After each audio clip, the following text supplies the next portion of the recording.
Updated one. It was, and I just changed it to that, so. Look at that. All right, we're in session, and I don't see any changes to the invoice, but our first item is an invoice for the ambulance district. Mr. Chair, I move that we enter into the ambulance district. We have a motion, all in favor, say aye. Okay, thanks. This is an invoice for 444. I read it one time. Oh, that is, we had, Power Pro 2. that was a power top loader that was supposed to have been paid for through a grant, but the equipment did not come in until the grant was closed. Autumn is trying to get an extension on that grant, but with the end of the fiscal year, I made the decision that we should probably pay that invoice in case we don't get an extension on the grant. Otherwise, they will be set up for failure next year and having to pay that full invoice out of next year's budget. So I hope that is okay. If we do get the They had extension. room in the budget for that? Huh? They had room in the budget Yes, for that? in the capital. If we do end up getting the grant, then we'll just reimburse the ambulance district for it. Okay. That missed deadline prompted a meeting between the grant team and the ambulance people to try to increase some communication. Okay. Any questions? Motion? Mr. Chair, I move that we approve the invoice and then exit the ambulance district. A motion, all in favor, say aye. Aye. Next, we have Commissioners Report, reallocation credit, and invoices. Had a couple of items on the Commissioners Report.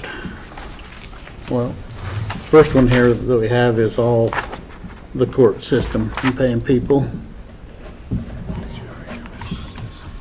And then the Commissioners Report. Ryan isn't here, but we had a $2,500 I-crimp payment for collision repair for a vehicle, and I didn't know what it was for. I think it was the Rogue. It just got finished being repaired, the back end of that. It's been that way for a bit. It's been that way since like last December. So it's just a little crease in there. The- Josh had emailed me and said there was I think a $2,800 total, but Okay. I think that's probably what that was. They Okay. just got it back this week. And then I had a conversation with Christie. The fair had labor. We still need some reporting on that Need W-9. to pay that. And then we also had some mislabeling or The fair board, because they are low on budget authority because they've exceeded, they tried paying some ice out of the fair maintenance budget as opposed to the fair exhibit budget. So we will recode that because I wasn't here to check all those invoices. The last batch that I did check, we had quite a bit that we had to recode due to that same reason. So I'll check this one too. I did have a conversation with Piney on Friday last week, talking about budget and trying to explain to her budget authority and rollover monies. Thank you. That's the only questions I had on that one. And then I had one that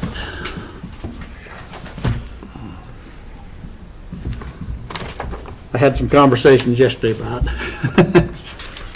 And this is a chair that was purchased, and it's over in the conflict office. But it's a high back massage reclining chair with foot rest. Any comments, Ryan? Yeah. So When I heard about this, I started talking to Christy Klauser, not Christy Klauser, Davenport and Shanda. And what I understand is this employee was in a vehicle accident and sore back, and came to me asking about chairs. And kind of baseline for us with our employees is we want to get them a desk that fits, good, and a chair that fits them. And we do that for all employees. And then if they have, pain or whatever going on, because that we could maybe get them a new chair, we will often try to accommodate that. And so I let her know. I told her no, she could talk to Dan. And we do that. It's a pretty common practice to help with ergonomics. And then I understand that she went, did she talk to you, Dan? I went to talk to her about the desk riser, and she had already ordered the chair, and I just told her, Yeah. no. And then I understood she talked to, was it Shanda? Oh, dang it, I'm gonna start getting this story mixed up. But she did talk to some folks in the commissioner's office, and the price of that chair was the same as the price of other chairs that we had purchased. And so even though it looked all fancy, it was the same price as others. So I think they went ahead and bought it. I think it was under procurement that they bought it for her. So she kind of started along the proper process with me and Dan, and then kind of jumped a little bit ahead, it sounds like, and just bought the chair. And so we started going down the ergonomics path, and then she just kind of went on her own a little bit. So Well, that's what I understand. we need a process, because nobody gets a massage chair. That is not county equipment. I mean, Yeah. we just don't do that. And after reading through this and stuff, my thought is, because it's county equipment, all county equipment comes with, through the commissioners. Chairs, the whole bit, comes through the commissioners. And the only reason I want to do this is I want to get control of this for a while. Right now, we're having a lot of chairs come through. And I've talked to people and I say, well, we let the employees pick the chair. Well, we've had a $600 chair over in the public defender's office. There's got to be a standard. And until we get a little control of it, I mean, I don't mind the supervisors having some say in it. But A lot of it's appearance too. that definition or that description, when I read this, didn't make me happy. I went to your office, I went to a few offices yesterday when I read the descriptions. What's you guys' feelings? Well, I would rather not have it come all the way to us to buy a chair or not, and rest with the department heads, and then if the department heads do something like that, then we go address it with them. Because I don't want to micromanage chair buying throughout the whole county. I got bigger things to worry about. While I agree that buying a massage chair is not appropriate, then I look to her manager, is that Braden?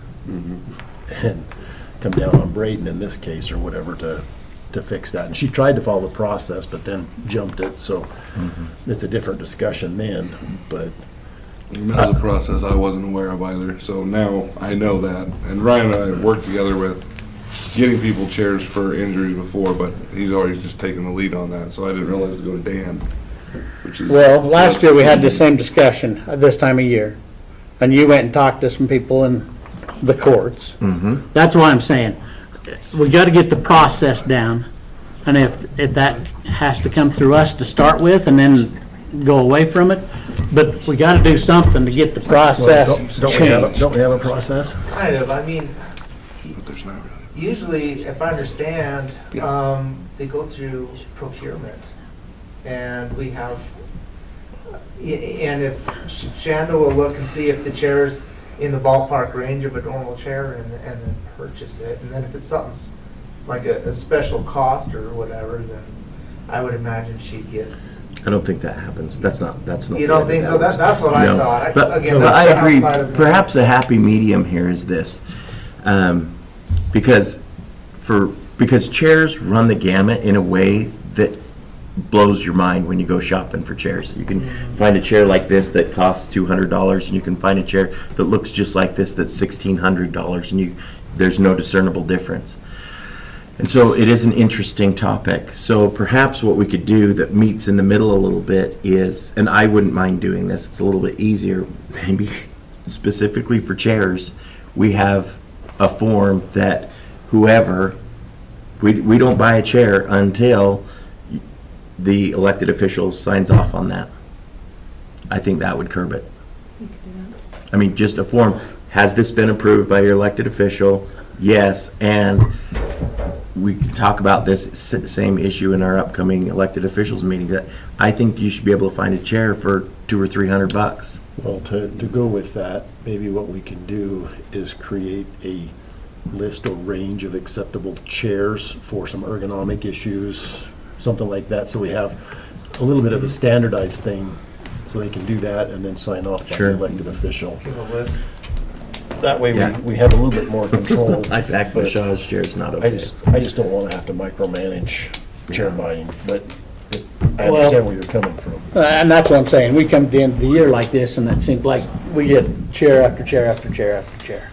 And then, well, my chair doesn't, I don't like it, or it's not up to the employee, I mean, to furnish their office. I was just gonna say, my back hurts, we'll just confiscate it, put it in the commissioner's office and get a regular chair. So, That's where I'm at. Okay, look, we'll have a further discussion on how we're gonna do this procedure policy. John, anything? Well, I agree with both of what you said. I don't like to micromanage anything, but I do agree with you that this seems like, as we're seeing this stuff, it seems like it's got to get controlled, especially if this went on last year as well. Well, what I was thinking is a lot was, they didn't have to come present before us, but just the form like we did before, just an explanation of what it is and something of that nature, just so that there's a justification somewhere. I think we can My do- first question with this one is, okay, if she's got a bad back, has she been to the doctor? I mean, and you just come back from Boise, your back hurt after you come back from Boise. I mean, I went and spent 6 hours in West Yellowstone, got out of my truck and I couldn't walk. You know, it just, I hear there's a massage chair available. all right. Sorry to blow that out of proportion, but I just was a little frustrated. It's frustrating. All right. So, this chair has been in use for 3 weeks. Can we return it? Can we return it? We can look into it. Let's do that. Okay. So we'll hold off on that invoice. All right. Other invoices? I do have one invoice I need the board to make a decision on. Maintenance is over budget. That came to my attention this morning, so he's not been notified until right now. He has $4,847.20. I have an invoice for $8,305 for our janitorial. So I need, Come on up, Dan. We're talking with you. so what I would request is that the commission pay the difference out of contingency, Okay. if that would be okay. Do we have any budget money we can move over? No, today's basically the last day of the month, so it's a little late to try and move money. I'd been watching it, but I thought you'd be okay. I wasn't anticipating a cleaning bill. We've got money in contingency. And I have not done the math because as I got this and then was trying to work through a couple other things before I came upstairs, I was unable to. 2 commissioners come in your office at different times and took all your morning. So if I could get the board to sign this, then we'll just pay the difference. It's going to be roughly You've identified funds. $3,500 contingency, Okay. which would require all 3 of your signatures. Any concerns? was this just part of Ed leaving and them having to step up a little bit, or No, that would be my fault. like just miscalculated, or what? Yeah. And I have, honestly, like I said, I haven't had time to go through and see why it's over. There's just been a lot of demands, I think.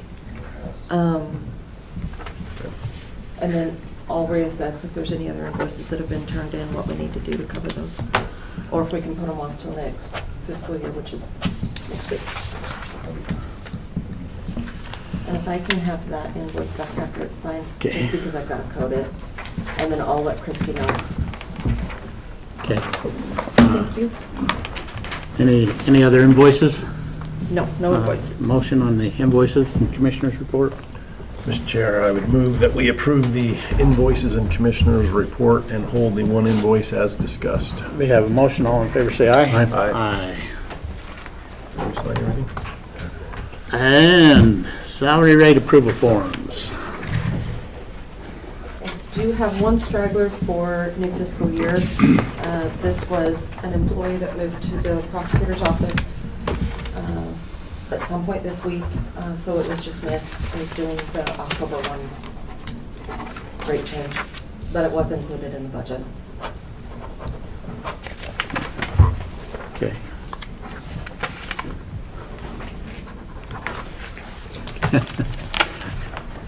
So we got another one of these the other day. Ernest? Ernie R. This is Ernest again. We're getting there. Ever changing. I never know how to sign.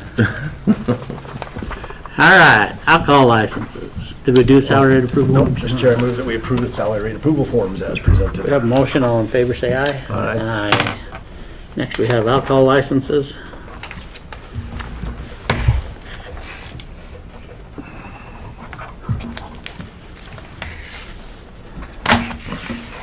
Here's a stack.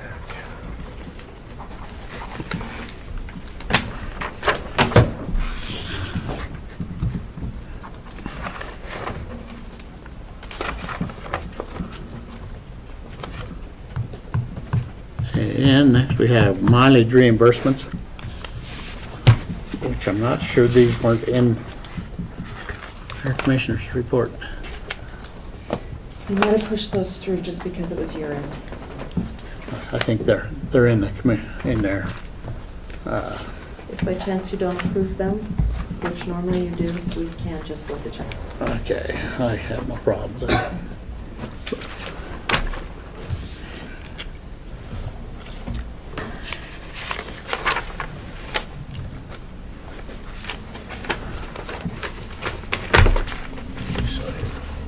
Oh, you don't have to sign them all. Okay, good. Just sign the top one that Fantastic. has them all.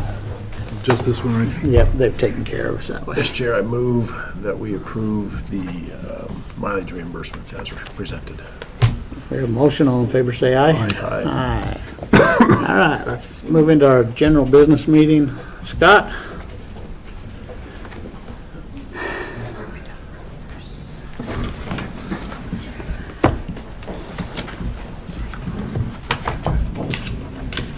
Good morning, Commission. Sarah Carter, Event Director, Business Manager. Let's see, Vicky. So I've got two contracts before you today.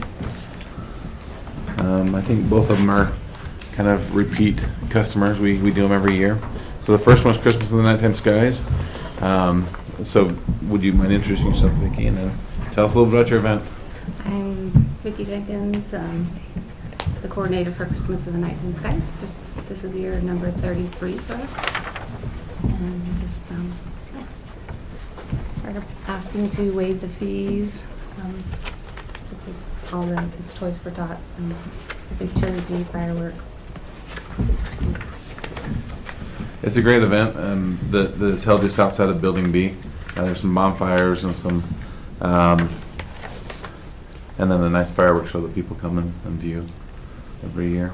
So, and so it's the fee for the building, and then also, people obviously have a lot of spectators up on the soccer fields.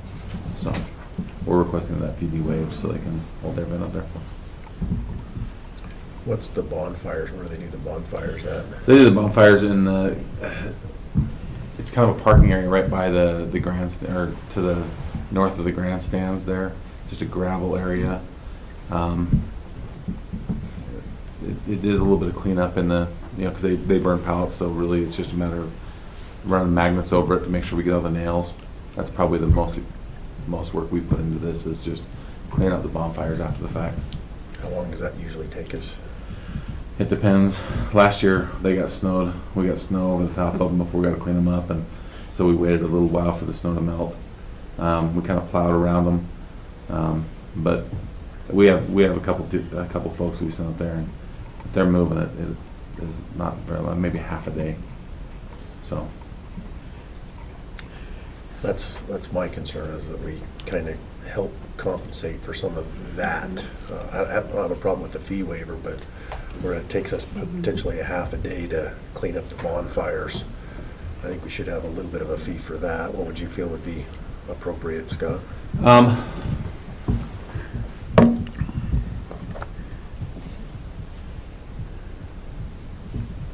Probably maybe $150 in that range. I've thought about this, honestly. I've thought about, like, how can we make that easier, because that's really the only thing we have is and it's just the nails. If it was just wood, it would be nothing. But it's just the nails is the only part that, because we really can't use equipment, it's all handwork. And so I thought even about, like, putting down a piece of sheet metal, but really those fires get hot enough that it could just melt on the sheet metal. But that's really the only issue we have is and it's not even an issue, but that's the only real part of that we run into, is just cleaning up the bonfires. Okay. So in the past years ago, they would bring prisoners in. Do you remember We that? don't. Yeah, we don't use the. And they would inmates. come with magnets. And for years they did that, but I didn't know. Yeah. So, couple of questions.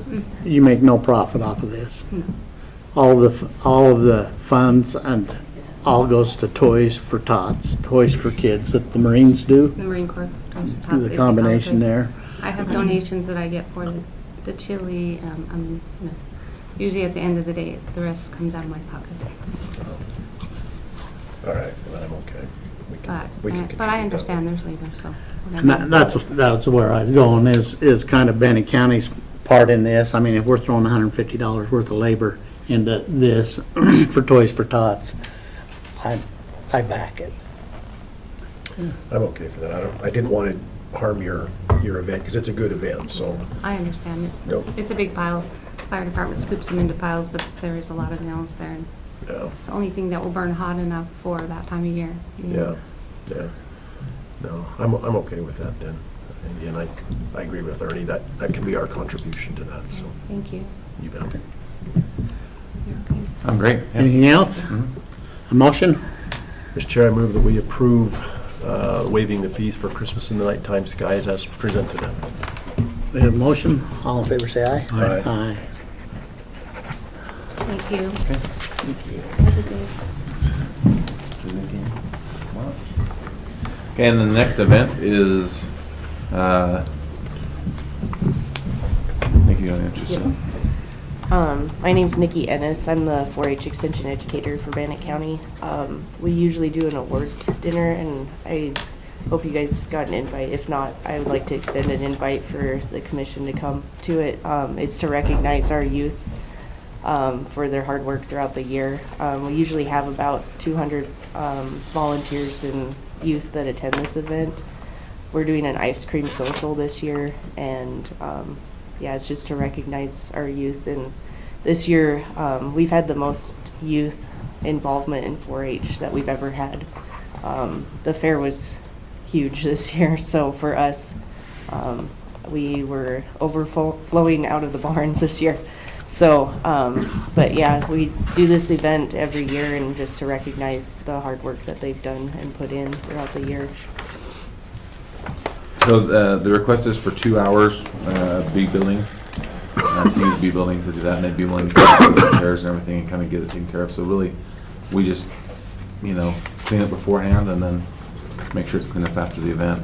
Yeah, and we always help with cleanup. Like, we make sure it's clean as we found it. So And this is October 4th, Yeah. from 6 to 8. I don't remember seeing an invitation, but I can resend it, but, so hopefully you guys can make it. okay. Comments? No, I'm good with that. Motion? Mr. Chair, I move that we approve the 4-H awards, waiving the fees for those guys as requested. Thank you. I We have really mo- appreciate your guys' support of 4-H. This year, just, I had funding from the ARPA funds, and we had another position in our office, and we've reached probably almost all the youth in Bannock County this year, so it's been amazing. So we've been in almost all the schools in Marsh Valley and in Pocatello, so. The charter schools? Some of them, yeah, not all of them yet, but yeah. But your intent would be to go to all schools, Yeah. including the charter schools, the private Yep. schools, everything? Yeah, yep, yeah, and we've tried to reach almost all of them, yeah. We're in pretty much every school, so, yeah. I don't know. Did we vote on this yet? No. No. See that hat she has on? I don't know. I don't know. I just don't. We have a motion on in favor, say aye. Aye. Thank you guys, I appreciate it. We'll get you Bannock's hat Yeah. for your meetings. It's a good thing homecoming was last week. Thank you. Thanks. Let's see. Tony's in Boise, so he won't be here. So was Tori. Who is? Tony Oh. and Tori, so they won't be here for the ARPA discussion. Okay. Let's go to Kyle.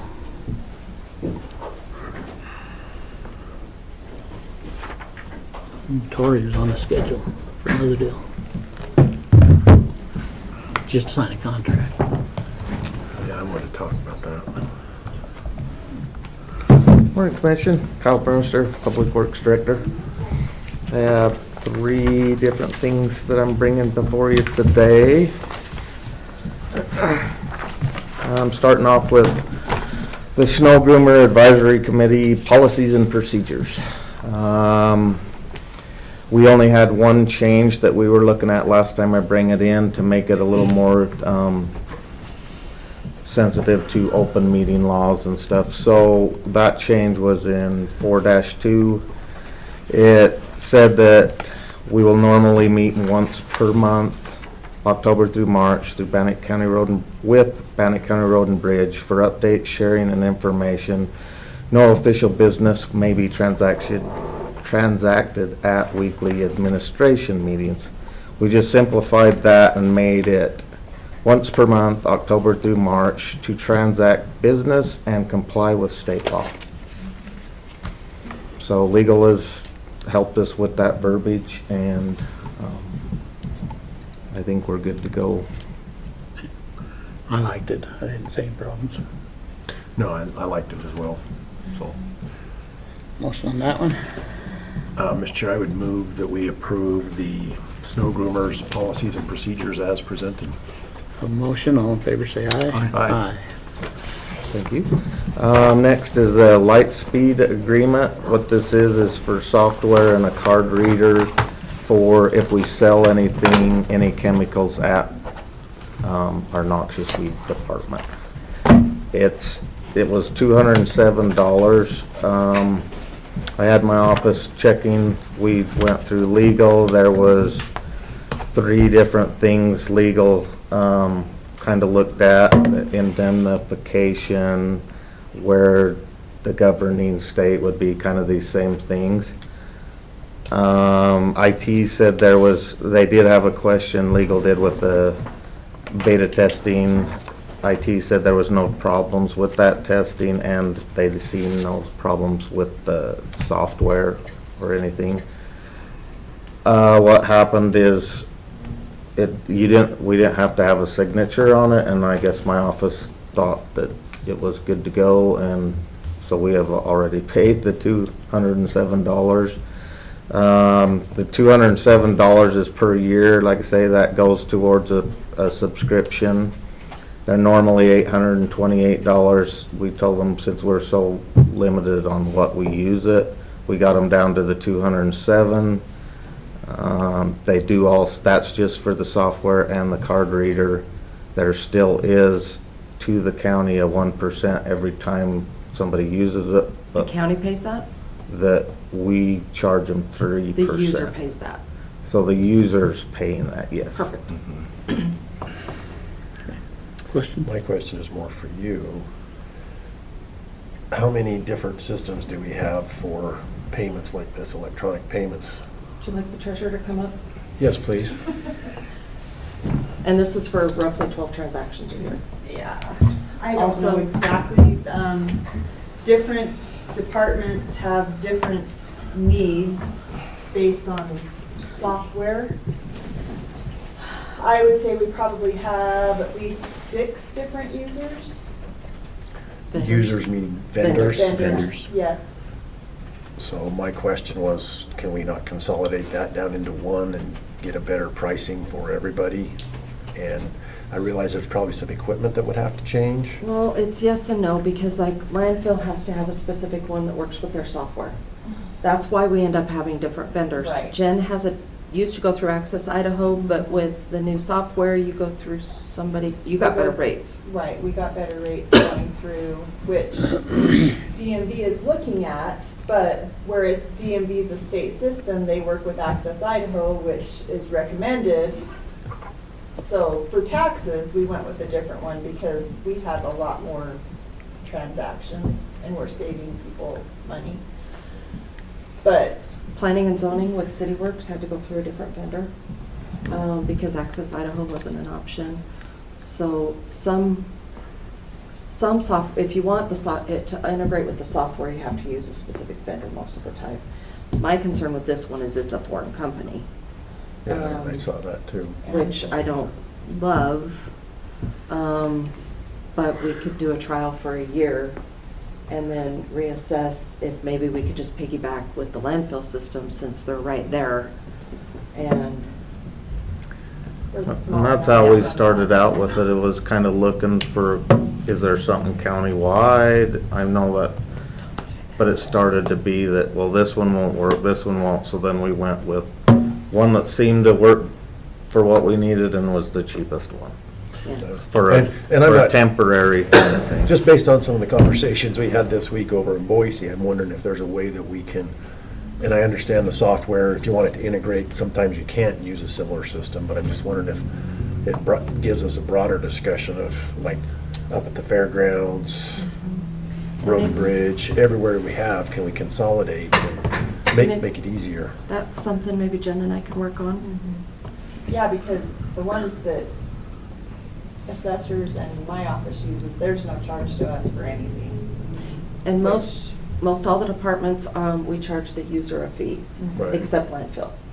And we only do it at landfill because And it's a they generate a $2. little bit of money and it works out okay. Right. And it's an enterprise fund, but all of our other funds, the user pays the fee. So, But I think we ought to look into it and see what we got. But you've already paid it for this year. So, and it's a foreign country, so I'm not sure if you'd get it back. But anyway, John. You said we have 6 systems we're using? roughly, we'd have, Approximately. Right. And do you have any idea what the total cost is for all these various systems? well, most of the Annually? equipment comes free. Yes. We don't pay for equipment. That's part of the deal that we usually try to make sure is that we're using your system, you're making money off of people, so give us the equipment for free. It sounds like we're not paying much, if anything, for this. No. Maybe this whole 6 systems is $207. Well, this one's $207. I know, but it sounds like these other ones, we're not paying anything. Correct. Correct. Then that kind of comes, the thought that I had when I found out about this invoice is maybe an education piece that nobody gets a new credit card system without talking to the treasurer first. Like, that is a must. And I think that probably just didn't even really know. That would be awesome to know, because that's where we're at when we started is, why would we go out and get another one if there's something available?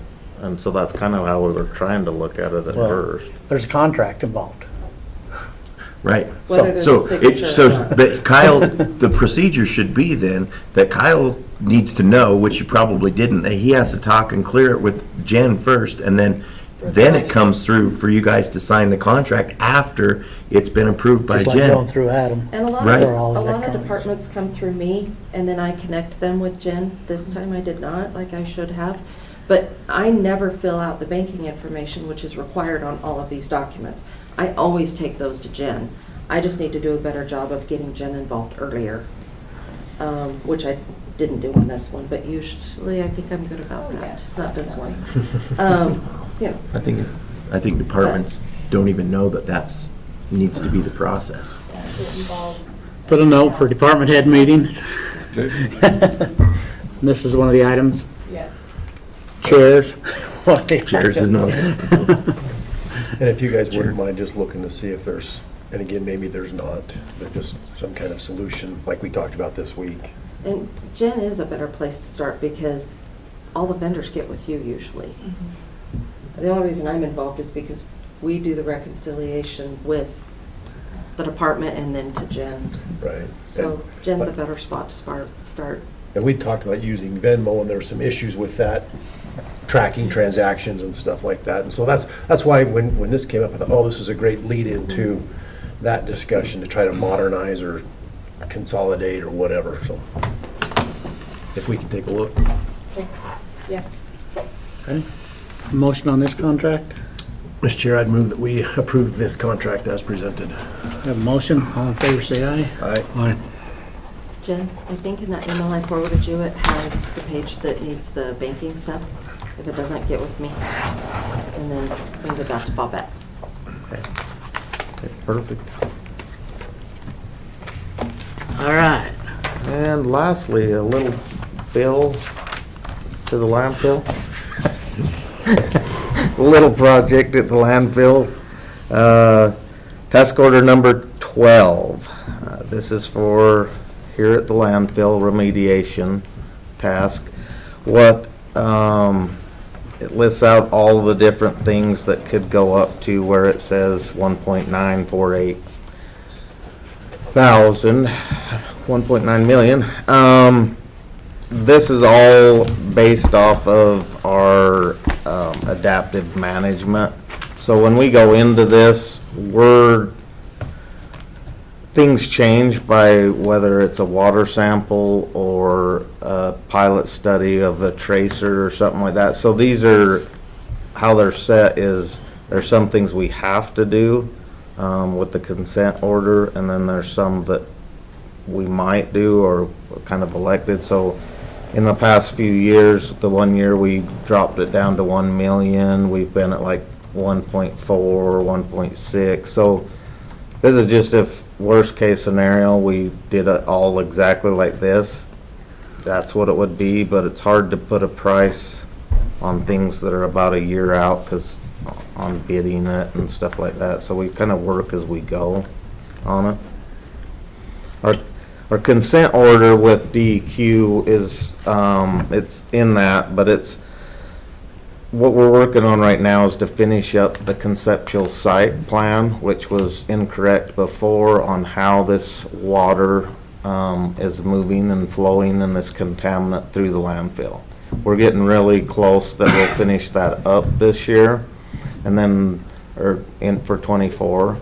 Then also this summer we did a pilot study where we drilled some injection wells that would pump this treatment of bromide through there, and we did a pilot study on a tracer. So in this next month we're going to have some of that information because it'll be 6 months. We've already seen some of what's going on. The stuff we injected so far is working awesome, but it's in the slower moving regions, and what that will do is it just slowly keeps moving out, and it's getting rid of these TCEs and PCE contaminants. There's a little bit of an area that's flowing a little bit faster, so we're trying to come up with the idea on that. So part of this next summer would be, we need to go 12 months to have the data we need on that tracer and stuff. We'll be able to see this October if it's been flowing off-site with the tracer, and if so, where. And it'll give us all this neat information of how we're gonna fix this. So part of that with DEQ is, with our consent orders, what we're regulated to do with them is finding a conceptual site plan or finishing that, figuring out, part of that is figuring out what's going on with the site. The next thing is we have to keep going with monitoring right now until we see the changes, and then come up with a plan of what are we gonna do to fix this problem. This summer is that time when we're gonna come up with the plan to fix it. We don't know if we just do another well and do a little more injection and that flows through and we solve things, and you have to re-inject about every 5 years. So you could inject, you wouldn't have to run that pump and treat system that we're currently doing. So that would be an amazing thing if we could just do that. But we have to make sure that the water's not flowing too fast that it dissipates it before it does its job. So we're hoping that we've went through all of this data and everything for the past years, that we're getting to the better part of seeing the results. So, do we have a scheduled update from Smith anytime soon? The quarterly meeting, we usually, we can do an update for just you, or we do one for DEQ quarterly, and it's looking at November or December is our next one. I just would like to have us involved in that update. Yeah, and I can gladly set one up that is just with the commission. I wouldn't and they mind can- it, simply, I mean, we're spending $2 million a year. Yeah, An update's not a bad. no, we can Bad gladly deal for do them. that whenever it would work for you. Was the one that I went to, was that the last one, or was there one since? then? There's one since then. So we do these quarterly with DEQ, to do an update of where it is. There's so much going on. It's kinda nice when they do it, cause they can hit the points. Well, I'd needed. like to have our contractors come talk to us. Yeah. I mean, DEQ's Yep. kind of the outside people, and No, they'd be, we're not talking about how we're satisfying them. I want to know what's going on with our facility. yeah. A little more blunt. We can have something set up. Like I say, the first things we're doing is just finishing up fall sampling and stuff. Right now, they're looking at doing some more water sampling, but there's no other big things right in the near future, so we could get a meeting together so you know Why don't we what look we're at gonna something proceed first with. of- First week or two in November. Okay? Oh, sounds good. And it's that lady here who's local who would Yes. come in and do that, right? She's got a few more doctorates than I do, and I think then all of us do. So, on this, we had a long conversation about this yesterday, and my understanding is that none of this gets done without your approval. Every one part, even though this is the potential things that could be done, every single step along the way, you're approving any of this Yes. stuff.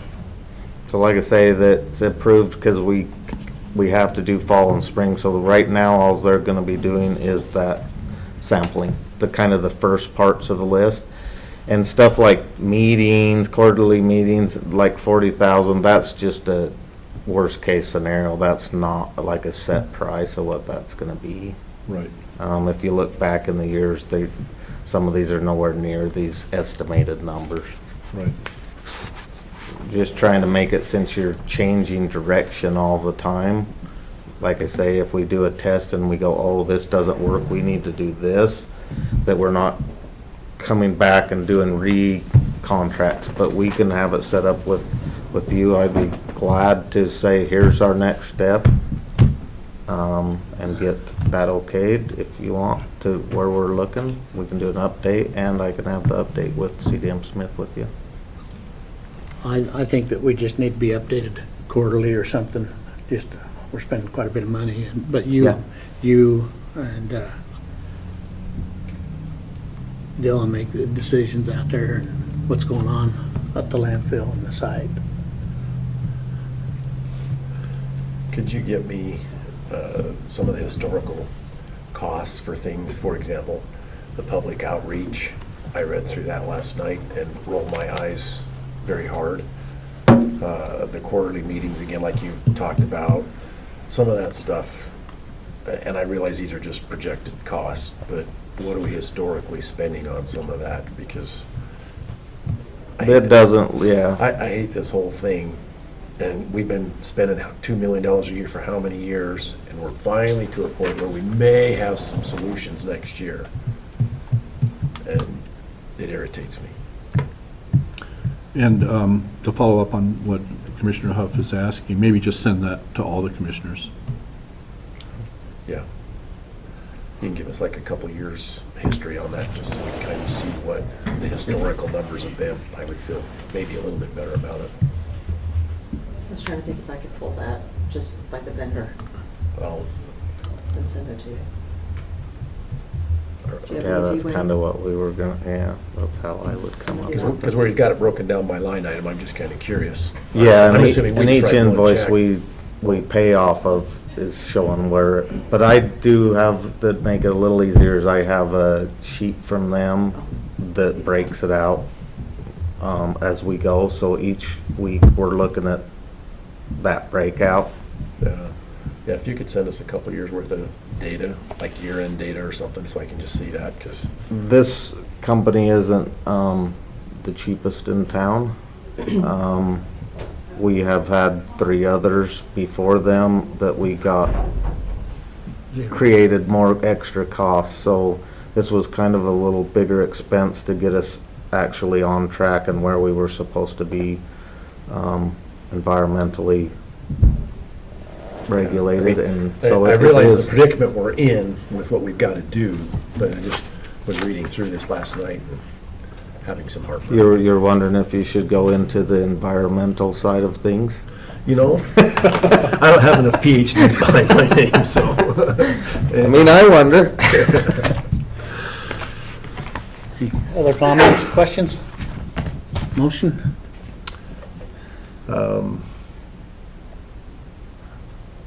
I just wondered, what's the timetable on this? Do we have to have this today? Or can we look at some of that information and then move forward, or? It's kind of today because they have all the stuff set up to start water sampling next week. Okay, all right. And it'll be in the new budget year, so they don't have no budget, I don't have any budget authority for it. Okay. Mr. Chair, I move that we approve task order number 12 as presented. Have a motion, all in favor say aye. Aye. And I will get them meetings and keep you guys as we move forward from one step to the next. Okay, yeah, if you can get us that cost data as quick as you can, that'd be great. Okay, Thank you, Kyle. thank you. Oh, while you're here, do you, All the on your equipment. process, do Oh, we yeah. have any questions for him while we're? No, this was part of one of my items, Mr. Foster Comptroller, the CAT signature for the lease. It is a more, it ups that payment for this coming year. One thing I was looking at is our composting. We've got a really good pile made and we won't be needing to do that for next year, and so that's where I'm coming up with some of the extra money on that Oh, rent. to cover that payment. Yeah, cover the payment with rental. And we actually already approved this, but Yes. we're going through CAT now instead of Summit. Some, yes. Which I would like some thanks process, but Okay. it is what it is. But it was just a bunch of signatures again, so.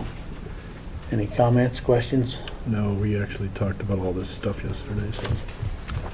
I just approved my signature then on this one's application. Mr. Chair, I move that we approve chairman's signature on Western States application. We have a motion, all in favor say aye. Aye. Aye.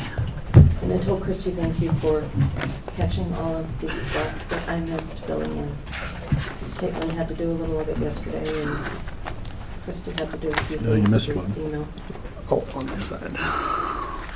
Well, teamwork, that's always good.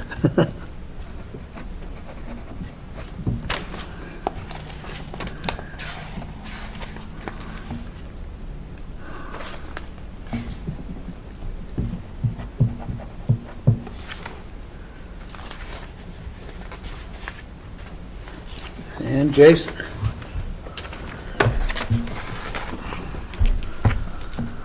All right. Thank you.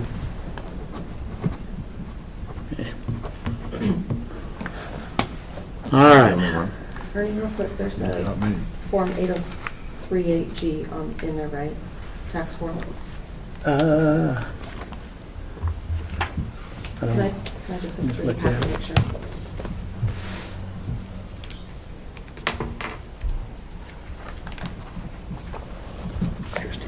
And then you can move on, but I'll, All right. thank you. Let's go ahead and we'll go with Heather.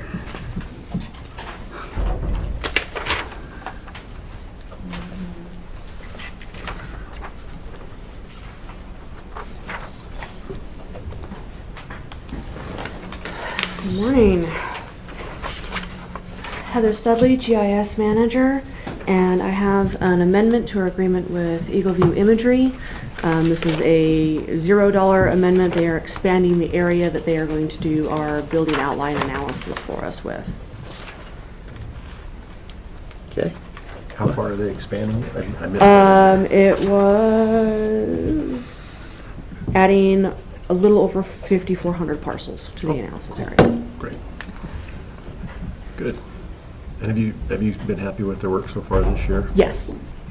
Yep. Are they gonna try to fly this before the snow flies, or is this? This is a flight that's already done. This Okay. was one that they did this spring. Flight is already done. They're just, what they do is they take those flights. We just got all of that about a month ago. It's been pushed out to all the agencies who need it. They're providing a training on it on Friday for those who are interested, and this is just taking a subsection of that. They take that imagery, they run AI analysis on it to find building outlines and changes in building outlines, which like our assessor's office uses, the planning office uses, and it's just adding to the area. We expanded our overall area this year when we did that flight. So. Great, thank Yep. you. Mr. Chair, I'd move that we approve the amendment as presented. Have a motion, all in favor say aye. Aye. Aye.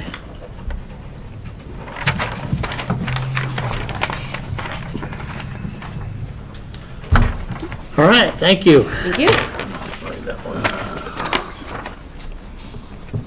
That's the tax form we have now.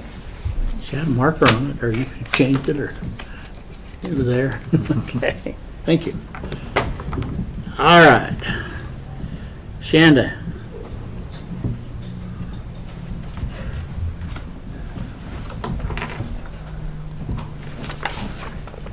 Commissioners, Shanda Crystal, Chief Procurement Officer. Excuse me. I have 3 items before the board today. The first one I want to start with is a request from an employee that is retiring. And this request is that he gets to take his cell phone with him along with his phone number. This has been approved in the past, but there is some research that we do. Upon Adam's recommendation, I go to eBay and I look up the phone. I make sure that they are completed sales, so they're not something that can be continued to bid on, but that they're completed sales for the same make and model, the same memory, things like that, of a used cell phone that's unlocked. Upon doing so, it is found that the equipment, the cell phone that he is requesting, has an average value of $196. That is under the $250 that is required to go to auction. So then it is up to the board to decide whether or not to allow the employee to take a cell phone with him when he retires. And he is also asking for his phone number to be ported and not be a county number as well, or it's the 2 requests. It's under the amount, I say give him his cell phone, give him his number. Works for me. I'll make that in the form of a motion. Okay. I was gonna second it, but we don't need to second it. All in favor say aye. Aye. Aye. I'll let them know. Which department is that? Road and Bridge. The second is the Procurement Policy and Procedure Manual. You received a copy that had highlights on the changes that were made. The changes that were made were simply to align with Idaho code that had been passed in July, to update us to that, and there was some few clarifications on how to handle purchases that were more than 30 but less than the state code at 75. are the two changes that were made in this policy. There are some additional ones that I want to make, but there was just not time this year. I want to separate out and have a policy and then have a separate procedure manual, but that just didn't happen this year. So the only changes are to align with Idaho code. If there was any questions or concerns, this is our opportunity to talk about them before. My intent is to bring the final draft before the board next Tuesday and request for a signature at that time. So if there's any other things to discuss. I do have on page 46, under the grants for the micro purchases, those can't be any higher than 50,000 per that CFR 200. Sorry, where on 46? Sorry. Under B, you have the 75,000 highlighted. Okay, Under so micro- Fed say that that stays at 50. That has to be at 50, yeah, Perfect. per Okay. CFR 200. Okay, I will change that back to 50.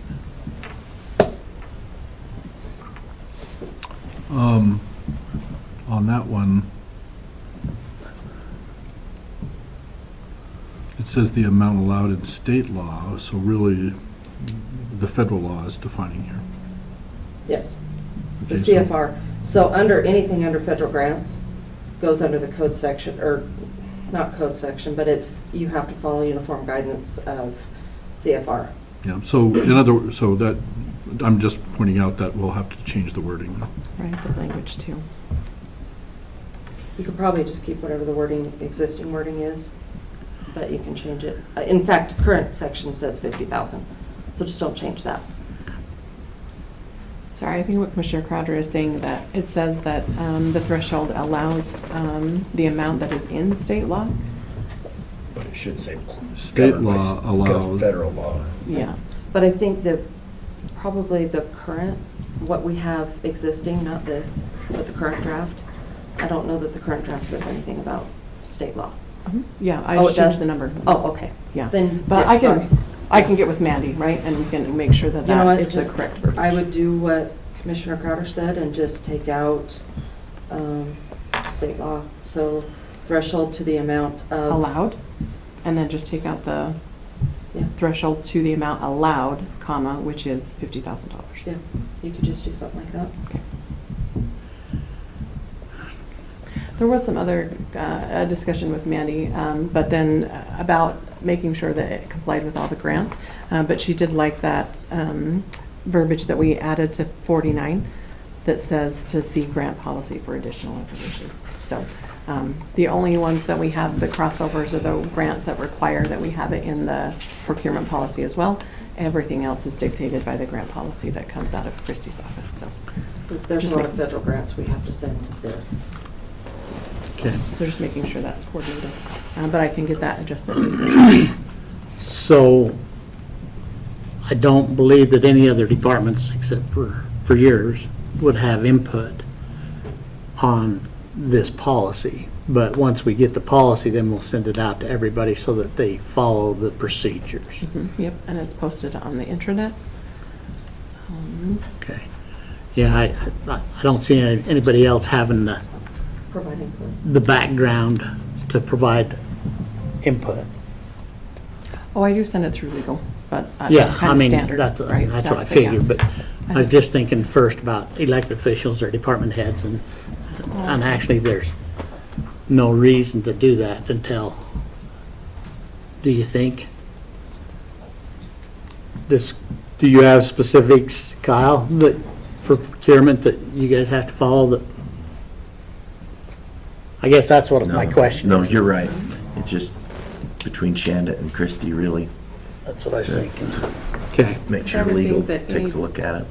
I would think that any department would either have, approved funds or through a grant or otherwise, right, is why we involve auditing. Well, and then we also know what we need to, The reporting. yeah, and what we need to help enforce. Okay, I was just thinking out loud there. Yep. If there are not other concerns, I'll go to the sub B in number 2, which Commissioner Huff is super excited about. So we, Bannock County Commissioners, have set the current limit at $30,000 for what we call an informal quote process. So that process last year was from 30 to 50. This year, because the state moved their borders up, then it would sit at 30 to 75 is where it currently would be. Christy did bring up a concern about potential troubles with ARPA reporting. And so we can talk about, we have exceptions to that limit. And I think Commissioner Huff has other concerns with that limit. So we can start that discussion as how we want to address anything that is not dictated in state code. Which page is this on? The exceptions are listed on page 4, but there is a little bit on page 3 that first mentions the informal quote process, and then it goes on to 5. So like 3, 4, and 5.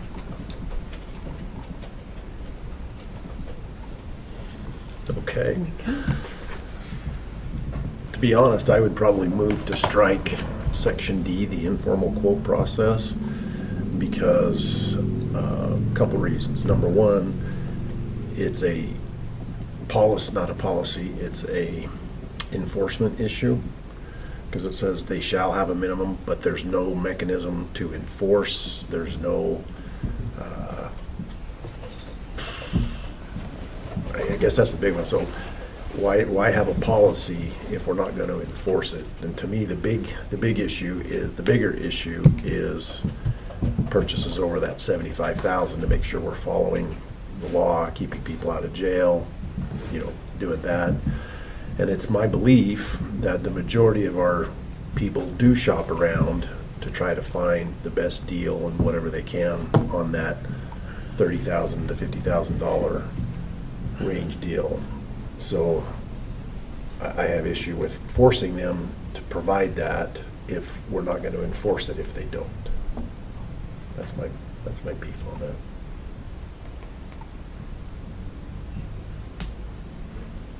You lost me. So this is the policy, but we don't enforce the policy. That's correct. To the extent of time and staff. So, right, there's only one of me, and so there is limited amounts of time that I can have to check with auditing to make sure that they're doing this. Auditing is also flooded with information as far as making sure that everything that crosses their desk that is a $30,000 purchase has those. They're just supposed to attach them, right? So it's supposed to come to auditing complete and done. But if it doesn't, right, what happens to it then? Who do they report to that it did or didn't get done? That is the piece that I am not hounding people to get it done. So sometimes, the process, I guess, is they're supposed to get the 3 quotes if it's over 30,000, right? And the evidence of that is supposed to be when it goes to you. You're supposed to see something, she's supposed to see something attached with 3 quotes on it? Yeah, so they're all supposed to be attached together with the invoice that they want paid. So then they're all together, and then if 5 years from now, right, we want to go back and look, then auditing is the record keeper of that. And how long has this policy been in place? A year, 1 year? yes. And this is county policy, County, not yes. state. Correct. And are you getting, when they're buying something between 30 and 70, so you're not getting that? I don't know that we're ever getting it, even when we do quotes. I don't know that it's being attached. So there's 4 times that I know that they've done. Supposedly, I haven't checked with auditing, but the departments claim, right, that they did what they were supposed to do and they attached it and submitted it. It's not state policy. Correct. So state policy starts at 75,000, you have the specific rules. And right? just, so for ease of information, yes, that's for goods and services at 75, Public Works is still at 50. But, right, most of the things that we are going to buy that's going to hit that $30,000 mark are going to be the goods and services. Okay, but for whatever reason, I guess a year ago when you established this policy, we decided everything from 30,000 should have the 3 quotes. So there's a discussion about the amount of purchases that Bannock County make and where the percentage that fit within 50 and more than $50,000, and then where they fit between $50,000 and $30,000. And we didn't this does not need to be a stumbling block, right? Nobody needs one more thing in their day to do. But we did want something consistent that, like Commissioner Huff referenced, me as an individual, I would never spend $30,000 without talking to a neighbor, a brother, Googling it online, right? You do your homework on purchases, and our departments are doing that. We just wanted it consistent across the board. So that is why it was implemented. And when we built the process, and I was involved with Shanda when we built this, that was exactly our thought process, just to try to establish a policy and a procedure to go that then we could have reference back for. But with the codes being raised and everything, and again, where we have no real enforcement, it hasn't been happening, I just go back to say, well, it's one of those things that we tried. I don't think it makes sense right now. Let's pull it out and see if it causes a problem or not. And go. So we don't need to pull it out right this second, right? Because I'm thinking maybe it wouldn't be a bad idea to have a separate meeting where we really we really run through this procurement process in more detail and these types of things. How many purchases are we making in this range, and does this make sense to have this, and how is it being handled currently? What do you think? Well, and Shanna's going to get some information on that based on the transactions, but to me, again, it goes back to between 30 and 50 or 30 and 70, do we want to spend the resources to require this? And if so, that's fine, but then how are we going to police it? Right. And what's the repercussions if they don't do it? And I think Jeff really nailed it right off the bat. Is all of our department heads that are making purchases like this, they're calling around. It's not like they're going and, oh, you're the most expensive, so I'll use you. They're getting the best price that they can informally. So I think it's just one more thing. I think it's slow government. The other benefit of going to 75 is, as we do more ARPA projects, about $10 million this upcoming year, if we keep the 30,000 threshold, we will have to abide by that for any ARPA project, because that's the most strict. So that's going to add a policy lot that's out to your accounting, is what you're saying? there. And to your procurement officer. Okay. My only thought is kind of like we had with the fair board and having family get a job. How do we make sure that we don't go down that avenue? What's our check and balance that, in there anywhere at all? I mean, in this, is there because you're getting 3 options? That's my only concern is Have new vendors approved through auditing. maybe something like that. That's the only thing I want to protect us from is somebody just, okay, I have a family member that's going to do this. And that check and balance part of it. Because we kind of already fell into that a little bit, and But if we have vendors approved through auditing, and then we see that there's a conflict with potentially a fair board that doesn't realize that that's inappropriate, then hopefully we would But find that, and we that's can- a different discussion. Right. But I go back to how do we currently approve vendors? Do you do that? Do you do that? Who approves vendors, or nobody does? pretty much departments. The only time it comes before the board is if there's a credit application that has to be filled out. But that doesn't happen in all cases. And then, just to follow up, when you go approve vendors, what level of research do you do to verify that we're not having the nepotism. the nepotism issue? Well, without us knowing who all the board members are, we wouldn't be able to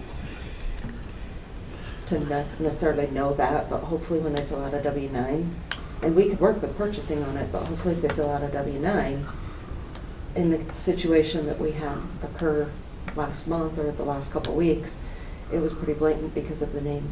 Yeah. But that wouldn't always be the case. I just happen to know that individual. But I don't know who's on the snowmobile board or some of the other boards we have. Okay.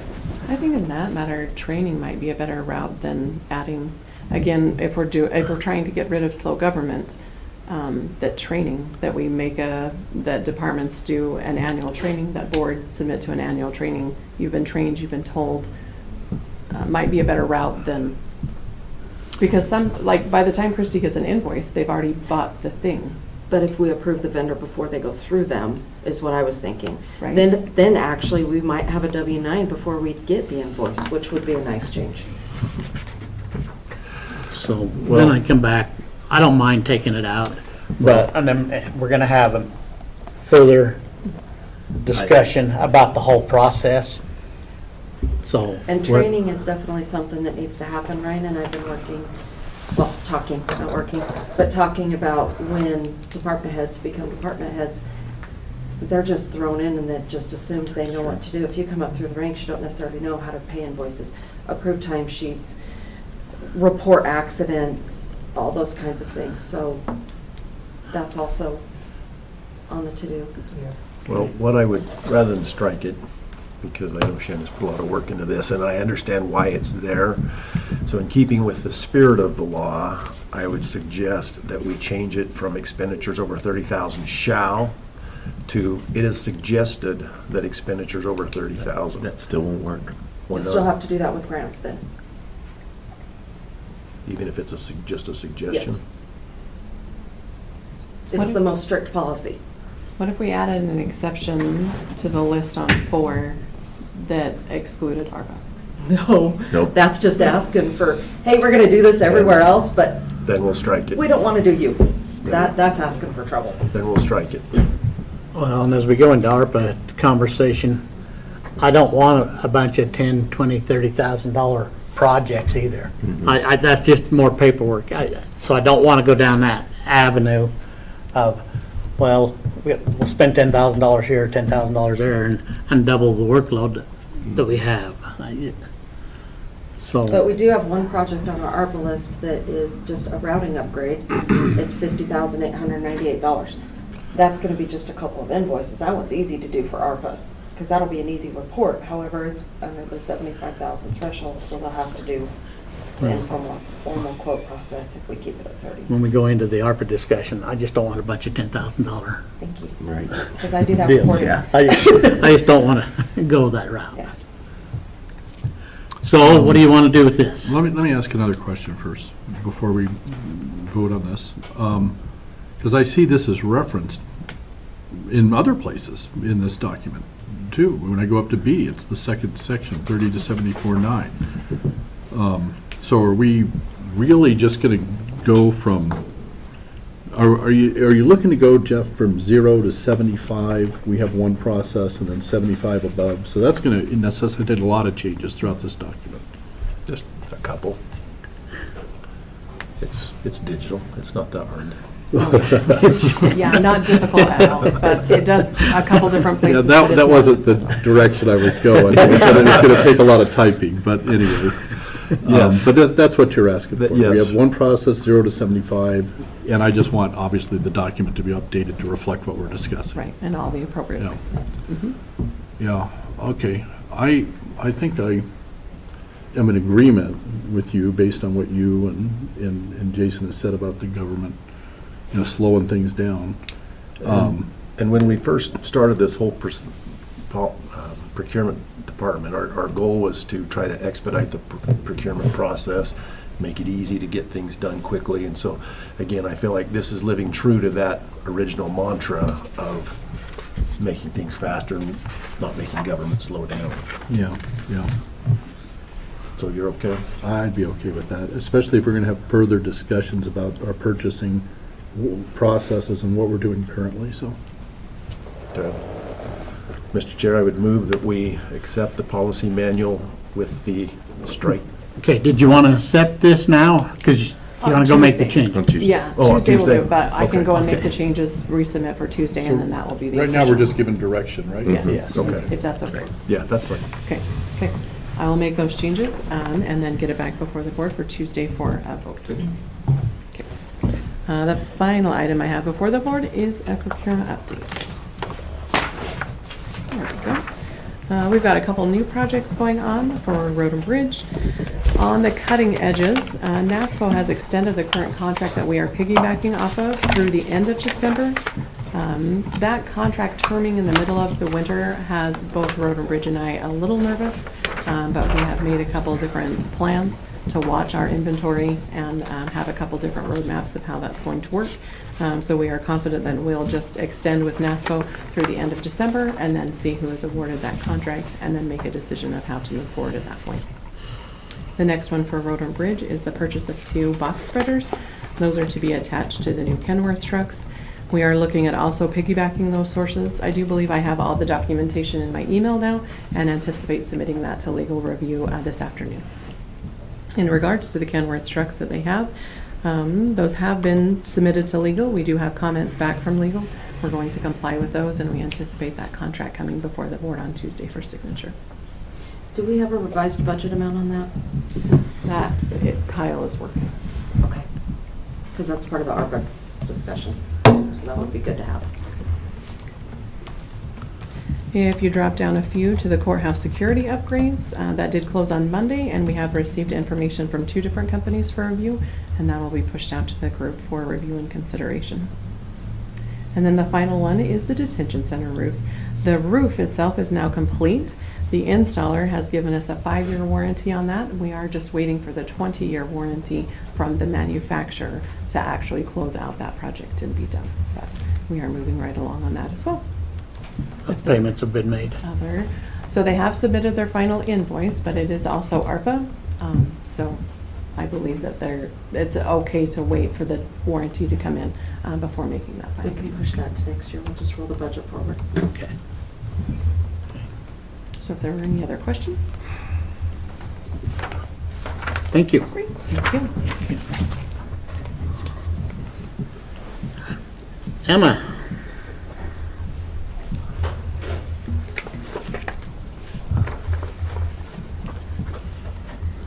Good morning, Commissioners. Emma Iannacone, Public Information Officer, here to just give a quick update on our digital analytics for the county. Do you have before you what I submitted yesterday? Okay. So I did miss our second quarter update, so I've included those numbers in here as well so that you can compare Q1, Q2, and Q3 for social media. We had some modest growth in each of our social media pages. I believe our largest monthly overall growth comes from the Event Center Instagram, as well as the main county Facebook page.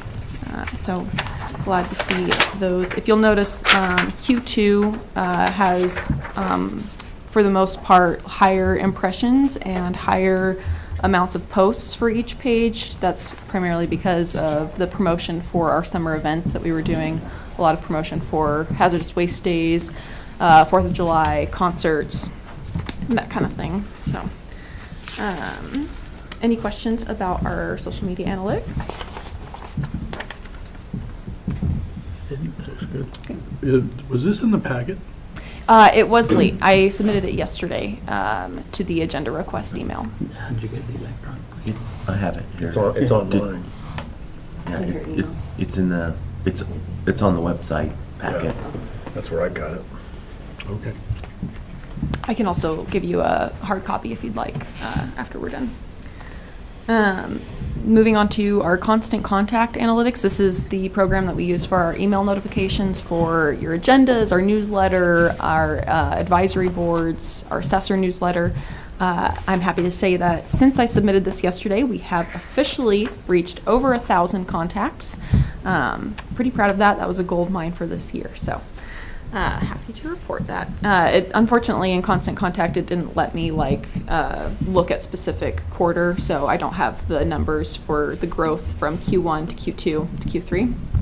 But if you'll notice, assessor newsletter has risen to 228 people, so people are, I think, excited about that service that we're now offering. It's improved the communication from the assessor's office to the people and hopefully providing some education to them as well. Job openings is our second highest, which is good for our recruitment. And then we've sent over 100 email campaigns in Q2 and Q3, and we have nice open rate of 59%. Typically, across all industries, open rates are about 35%. So we're ahead of the industry average on all of those numbers, which is exciting. Any questions on that part? Bring them up. Another big thing on that is the click rate. Yeah. That is a fantastic click rate. Yeah, click rate 9%, which is typically only 1.3% for industries. So when people are reading it, they're opening it, and they're liking what they see, they want to get more information. They're clicking on our either our agenda links or the job opening, or to read on or learn more about the information that we're providing there. So. I also included our MailChimp analytics. So we have Constant Contact for more of the government side of things, and then we have MailChimp, which is used for our event center. We started using that this year with our new marketing agency for the concerts. I long-term would like to combine these so that we're not paying for two separate services that do the same thing. So that's one of my goals for this fall, is to look into them both and figure out which one would be better for what we need, or if there's a different one that would also be more efficient. So that's the long-term plan, to consolidate those. But I did want to include those numbers because in our MailChimp analytics, we have over 7,000 people subscribed to receive updates from the Event Center.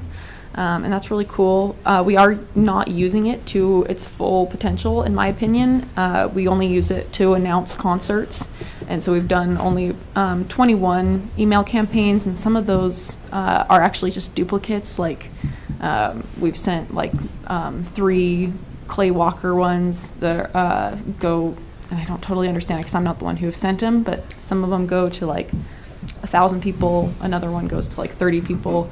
So I don't understand that, but I would like to utilize this to more full potential next summer. I do the column for the Idaho State Journal every Friday during the summer months to promote the events going on at the Event Center, and that would be an easy thing to send out every Friday. Once I send it to the Journal, send it to our subscribers on MailChimp, promote our other events besides our concerts using this. So that's my overall goal with that part.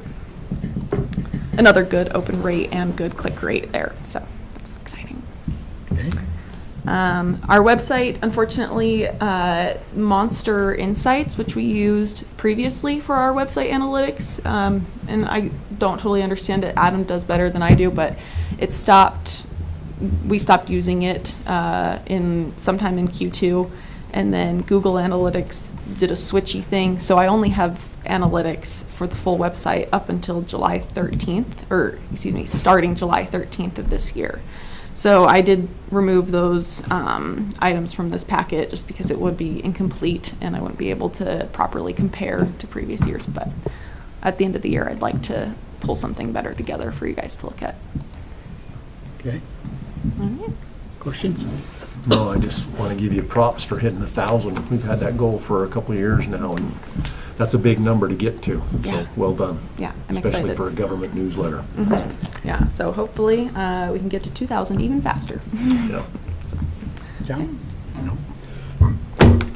You went to a conference last month. I did. I went to the National Information Officers Association. What did you gain out of that conference, and how's Bannock County going to improve?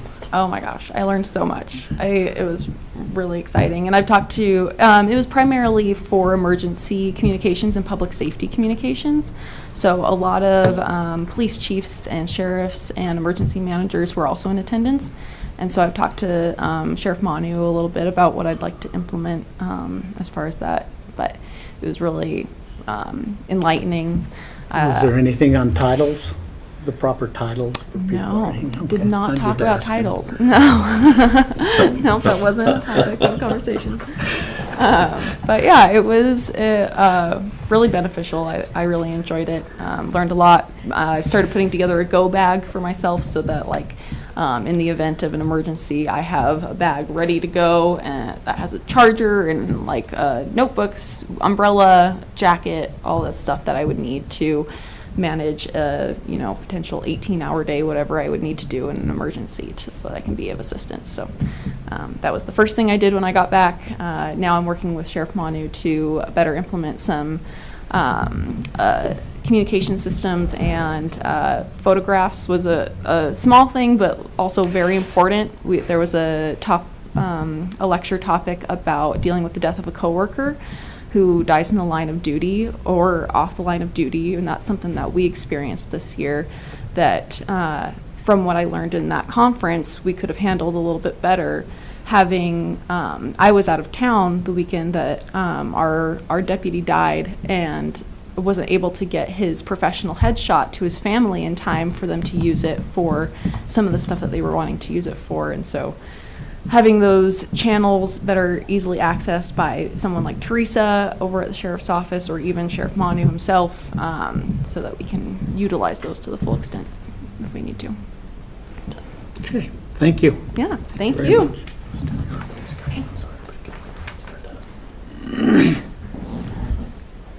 Okay. General ARPA discussion. Go ahead and fill some chairs in if you want to. Tony was here, had to leave. Tony was here, but had to leave. Oh. So he won't be. And Tori's in Boise. Steve's in court, so. Okay, okay. Well, since we had the last discussion, have you received anything? Nothing in addition to what we talked about last time. That list. I did, the only modification I was able to make between 7:15 and 9 this morning was adjusting the forensic pathology. I left your office at 9:58. You had 2 minutes. And I got this printed. And you got that printed. So I apologize for not having this sooner, but there's.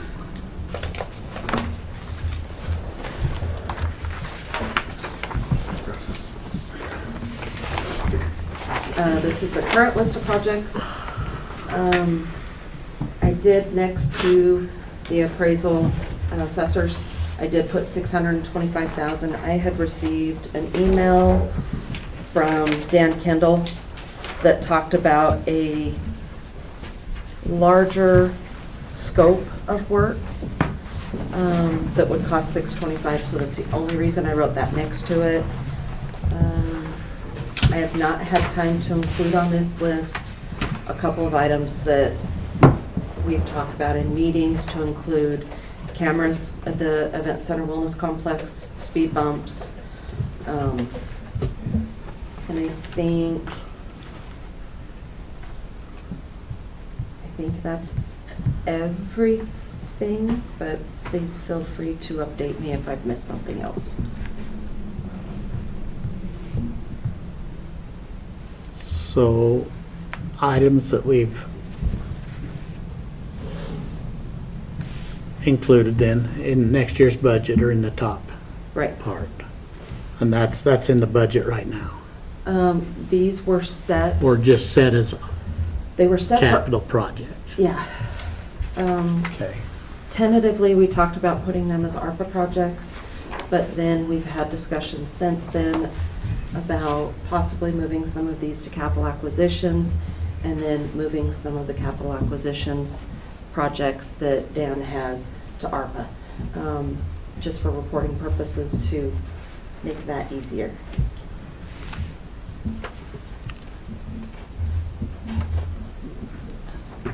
And nobody submitted anything to you, Braden? I didn't receive any additional, So, we haven't increased or done anything since last meeting. no, not that was submitted. Another thing to note is on the road and bridge dump trucks, that 728,000 was an original price. Last number I saw was roughly 740. Yes. So that will also need to be updated. I wasn't sure if that had changed, so, and I didn't have time to update it.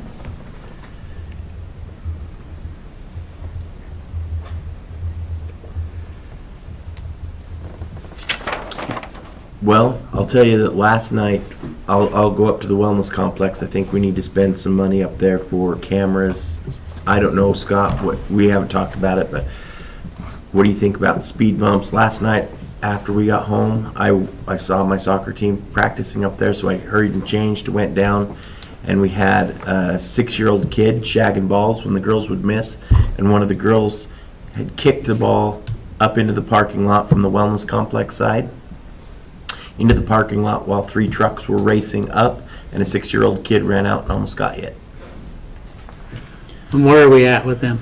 So speed bumps will be in the middle of October, so within the next 2 weeks, we'll have speed bumps in there. How much is, and where's, are you guys, do you have money to cover that, or do we We need to really find were talking funding? about money, we just talked about getting the job done. So, Kyle's, I don't know. I think it'll be a financially. minimal for the hot mix. I mean, you're not gonna use a lot of tons of hot mix. So can you absorb that I within can absorb that. Road and Bridge? Okay. So speed bumps should be in within the next 2 weeks. Yeah. We wanted to wait until after the concert, and Sure.